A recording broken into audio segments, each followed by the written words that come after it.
We do. I mean, I'm going to be fair. Our NHS is on its knees, and we're all really praying that our new government can manage to dig it out because it is in a right state. It was really functional 14 years ago, when the Conservative Party got into power. It was working really, really well, and now it's really not working at all well. It's understaffed, underfunded, and hardly functioning. But what they do is they triage.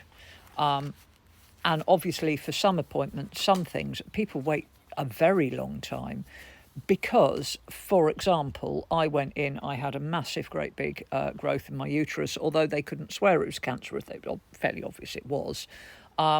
So I had to wait I think it was about 4 or 5 weeks for surgery. They were going to operate the next day, but when they looked at the CT scan, they realised it was a lot bigger than they thought, and they wanted to go in the robots. So they transferred me to an oncology centre, and there was about a 4-week wait from that.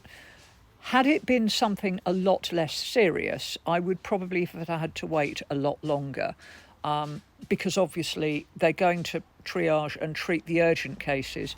And when a health service is on its knees, the non-urgent cases can constantly be pushed off the end of the table.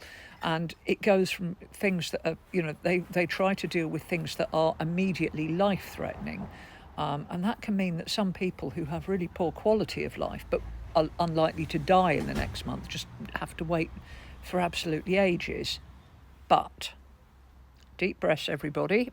I know everybody's scared. Wes Streeting has said over his dead body, will he get rid of the NHS? They are not planning to privatise it. They are planning to buy in services to try and clear the backlog. Fingers crossed it works.